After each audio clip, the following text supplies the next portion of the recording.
Good morning, all of you. Welcome back in chemistry tutorial of Floating Gyansala. Take education in rhyme because lotus flourish in slime. आज हम chapter को आगे बढ़ाते हैं officials of sultan Mohammad Tughlaq. Mohammad Tughlaq ने अजीज खुमार को एक वाइन डिस्टिलर था उसे और फिरोज हजाम एक बार्बर, मनका तबाक एक कुक और दो गार्डनर, लाधा एंड पीरा को हाई एडमिनिस्ट्रेटिव पोस्ट दे दिया, जिसे लिखते हुए क्रॉनिकलर जियाउद्दीन बर्नी ने कहा कि इनका तो सबसे पहली बात कि एक बार्बर को या फिर एक वाइन डिस्टिलर को, कुक को क्या ज़रूरत थी अपॉइंट करने की as a sign of the सल्तनत loss of political judgment and is incapacity to rule. तो उसने मतलब जियाउद्दीन बर्नी जो कि मिड 14th सेंचुरी के क्रोनिकलर थे, उन्होंने सीधा सीधा ये कह दिया कि या तो सुल्तान पागल हो गया है या फिर उसके अंदर कैपेसिटी नहीं बची जजमेंट या रूल करने की। अर्लियर सुल्तान होने के नाते खिलजी और तुगलक जो मोनार्क्स थे अपॉइंटेड मिलिट्री कमांडर्स। इन दोनों ने मिलिट्री कमांडर्स को एक गवर्नर के रूप में ऑफ टेरिटरी अपॉइंट करना शुरू किया। तो ये जो लैंड्स होते थे जिन्हें इक्ता कहते थे और जो इन्हें होल्ड करता था उसे इक्तादार या मुक्ति कहा जाता था। इनकी जो ड्यूटीज़ होती थी मुक्तीज़ की was to lead military campaigns.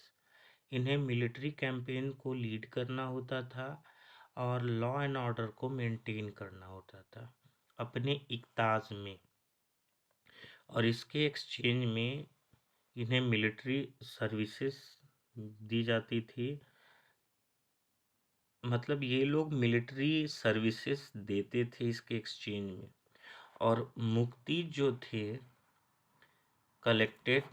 मुक्तीज collected the revenue of their assignments as salary.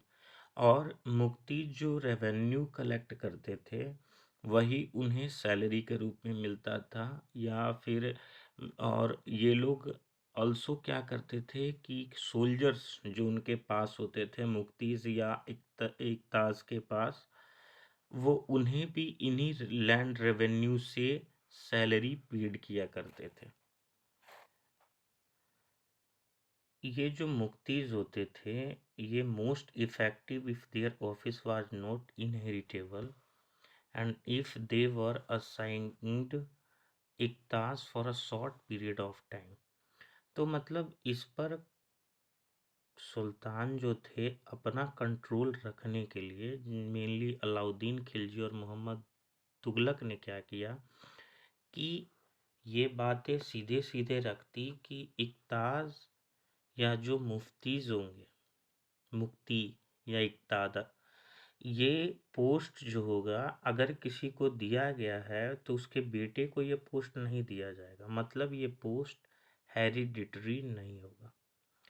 These harsh conditions of service were rigorously imposed during the reign of Alauddin Khilji and Mohammad Tughlaq, क्योंकि होता ये था कि समय समय पर अगर इक्ताज या मुक्तीज जो होते थे ये अपने पावर को गेन करते थे या फिर ऐसा कहा जाए कि आ, तो ये खुद को ही मालिक समझना शुरू कर देते थे। तो इस कंडीशन में उन्हें ये समझाने की ज़रूरत होती थी कि तुम जो हो सुल्तान के अंतर्गत एक स्टाफ हो, या ये कह सकते हैं कि तुम्हें जो पोस्ट मिला हुआ है रेवेन्यू कलेक्शन का, तो तुम इस ज़मीन के मालिक नहीं हो। केवल तुम अपने पोस्ट के अकॉर्डिंग ये रेवेन्यू कलेक्शन का काम करोगे, उस बिहाफ में सैलरी लोगे, अपने सोल्जर्स को सैलरी दोगे, और उसके अलावा ये हेरिडिटरी पोस्ट नहीं होगा। Accountants were appointed by the state to check the amount of revenue collected. Accountant appoint किए जाते थे जो कि मुक्तिज द्वारा रेवेन्यू को कलेक्ट करते थे, तो उस अमाउंट को चेक करने का काम अकाउंटेंट का होता था। Care was taken that the मुक्ति कलेक्टेड ओनली द टैक्सेस, और ये ध्यान देने वाली बात थी कि मुक्ति का काम केवल टैक्स कलेक्ट करना था, प्रिस्क्राइब्ड बाय द स्टेट, जो कि स्टेट के द्वारा प्रिस्क्राइब किया गया, and that he kept the required number of soldiers.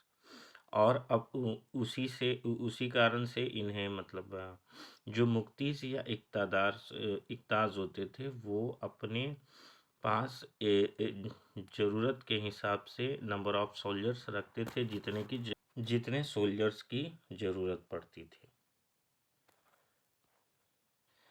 As Delhi sultan brought the hinterland of cities under their control, Delhi सुल्तान होने के कारण से हिंडरलैंड को शासक जो होते थे अपने कंट्रोल में लेने लगे। They force the landed chieftains, जो लैंडेड चिफ्टेंस होते थे, द सामंता aristocrats and rich land lords to accept their authority under Alauddin Khilji. Alauddin Khilji के अंतर्गत state brought the assessment, state एक असेसमेंट लेके आया जिसके अंतर्गत collection of land revenue under its own control, जिसके अंतर्गत ये हुआ कि लैंड का जो रेवेन्यू कलेक्शन था अब सुल्तान के अंतर्गत आने लगा, जो कि पहले चीफ्टेंस के कंट्रोल में होता था या समंता या एरिस्टोक्रेट्स के कंट्रोल में होता था। Were collected and they were also forced to pay taxes, और ये were cancelled and they were also forced to pay taxes, ये टैक्सेस को पे करने के लिए तो फोर्स करते ही थे और इनके हाथों से अब कैंसल कर दिया गया। मतलब कि अब चीफ्टेंस जो होंगे ये हिंटरलैंड पे रेवेन्यू कलेक्शन या टैक्स कलेक्शन नहीं करेंगे। अब सुल्तान के जो मतलब अपॉइंट किए हुए लोग होंगे वही जाएंगे और tax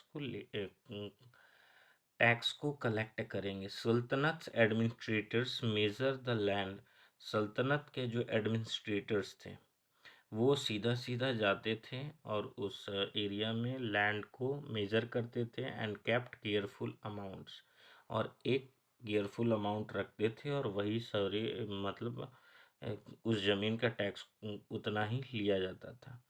some of the old चिफ्टेंस, तो जो पुराने चिफ्टेंस थे या लैंड लॉर्ड्स थे, सब द सल्तनत, जो सल्तनत को सर्व करते थे as revenue collector and assessors, तो उन्होंने कहा सुल्तान को कि ठीक है हम लोग रेवेन्यू कलेक्टर के रूप में या एक एसेसर्स के रूप में आपके लिए काम कर देंगे और रेवेन्यू कलेक्शन का काम हम खुद ही कर देते हैं और फिर आपको पहुंचा देते हैं, या फिर उससे तो मिलिट्री या आर्मी मेंटेन होती ही थी। तो there were 3 types of taxes, total 3 तरह की टैक्सेस थी। कल्टीवेशन पर, जिसे खराज कहा जाता था, and amounting to about 50% of peasants produce, तो पीजेंट्स जितना उगाते थे उसका 50% खराज नाम के टैक्स के तहत आधा राजा को दे देते थे। कैटल्स पर टैक्स थे और उसके अलावे घरों पर भी टैक्सेस थी।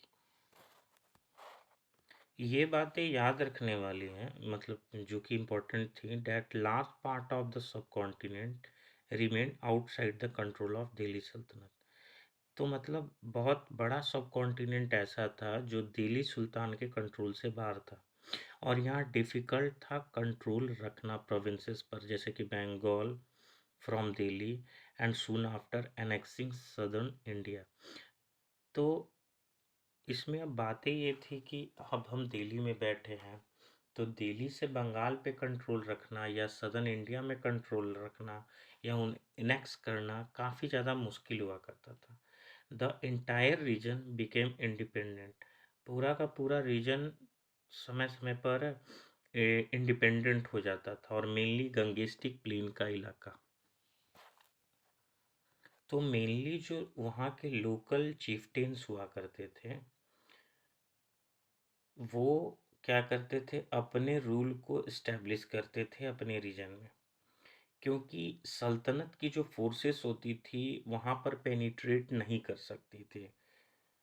कभी कभी तो ऐसा भी होता था कि रूलर्स जो होते थे, जैसे कि अलाउद्दीन खिलजी और मोहम्मद तुगलक, ये फोर्स करते थे दियर कंट्रोल इन दीज एरियाज, अपने कंट्रोल को रखने के लिए, लेकिन एक शॉर्ट ड्यूरेशन ऑफ टाइम के लिए ऐसा ये कर पाते थे, क्योंकि लोकल चिफ्टेंस जो होते थे उन्हें सब कुछ वहाँ का पता होता था, इसलिए वो अपने रूल को वहाँ चला लेते थे। लेकिन सल्तनत जो थी, ये खुद जो है उस रीजन में अपने रूल को शॉर्ट ड्यूरेशन पीरियड के लिए, या यूँ कहो कि अपने कंट्रोल में काफ़ी कम समय के लिए ही अपने अंतर्गत रख पाती थी, अपने कंट्रोल में उस एरिया को रख पाती थी जिस एरिया में सल्तनत के फोर्सेस को रखा जाता था, उस एरिया को कंट्रोल करने के लिए। अब आते हैं chieftains and their fortification.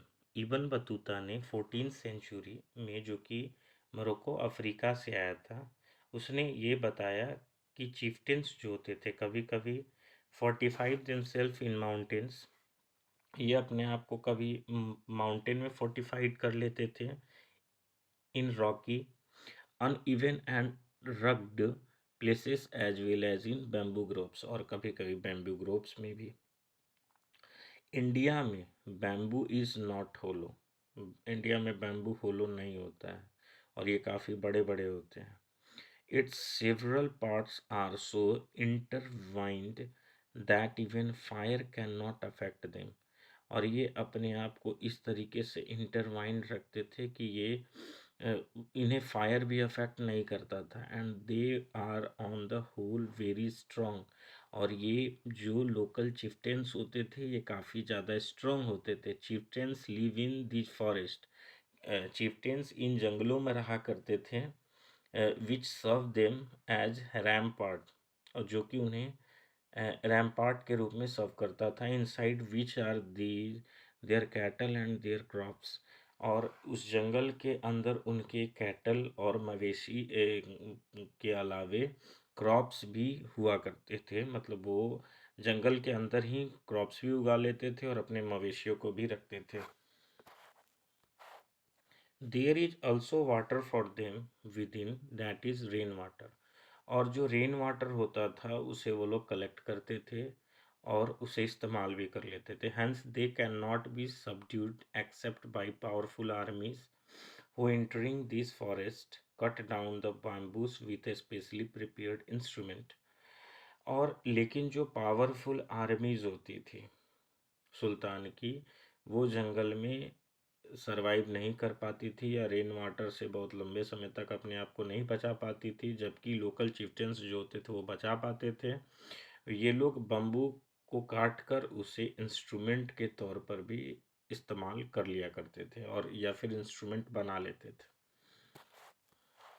Mongols under गंगीज Khan, जो कि इन्वेड किया ट्रांसोसीनी, मैं थोड़ा सा गलत प्रोनाउंस कर रहा था, ट्रांसोसिएना, जो कि नॉर्थ ईस्ट ईरान में पड़ता है, इन 1219, and the Delhi Sultanate faced their onslaught soon after.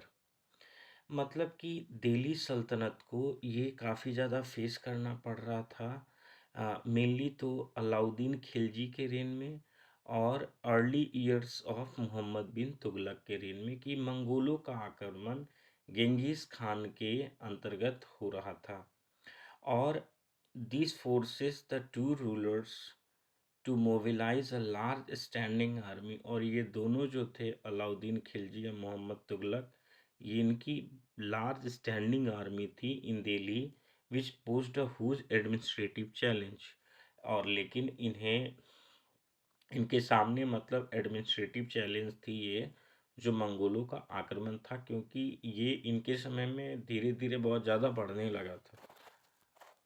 तो सल्तनत in the 15th and 16th century, तो हम लोग नोटिस करेंगे कि तुगलक, सैयद और लोदी डायनेस्टी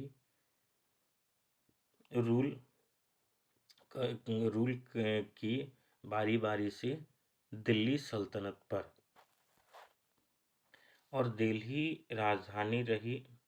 उसके बाद 1526 तक आते आते हम ये देखेंगे कि ये आगरा शिफ्ट हो जाती है। बाय देन जौनपुर, बंगाल, मालवा, गुजरात, राजस्थान और जो इंटायर साउथ इंडिया है हैड इंडिपेंडेंट रूलर्स। इनके पास इंडिपेंडेंट रूलर्स थे, और who establish flourishing states and prosperous Capitals. उनके पास स्टेट्स थी, प्रॉस्पेरस कैपिटल्स भी थे।